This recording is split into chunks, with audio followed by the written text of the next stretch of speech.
The cold barrel of the kitchen knife pressed against Elias's palm, but the hand holding it wasn't his own.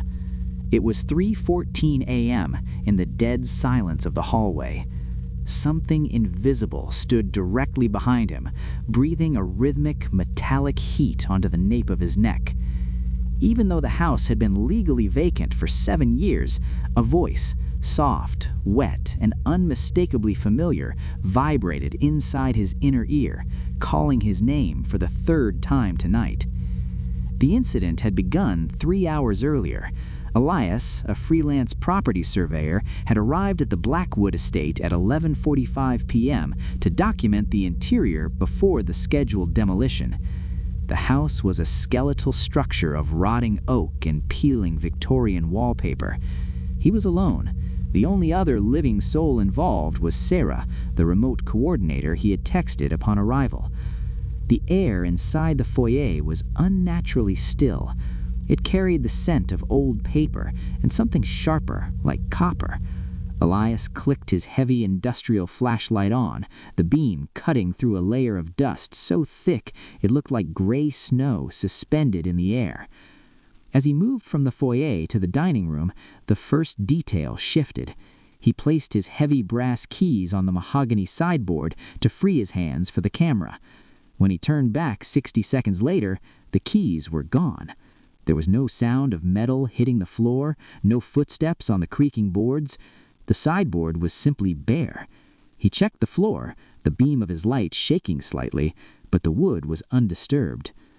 By 1:30 a.m., the temperature in the house dropped to a point where Elias's breath began to plume in front of him.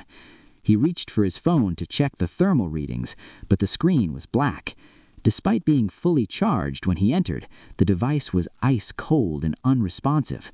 He pressed the power button repeatedly, the mechanical click sounding like a gunshot in the vacuum of the house. The silence wasn't empty. It was heavy. It felt like a physical weight pressing against his eardrums. He decided to leave, but as he reached the front door, he found a deadbolt turned. He hadn't touched it. As his fingers gripped the cold metal of the lock, he heard it, a faint, rhythmic scratching coming from the other side of the heavy wood.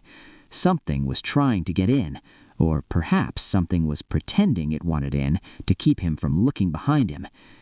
He retreated toward the kitchen, the only room with a secondary exit. At 1:15 a.m., the sensory distortions escalated. The smell of copper intensified, now mixed with the sickly sweet aroma of lilies. He passed a floor-length mirror in the corridor. He didn't see a ghost or a monster.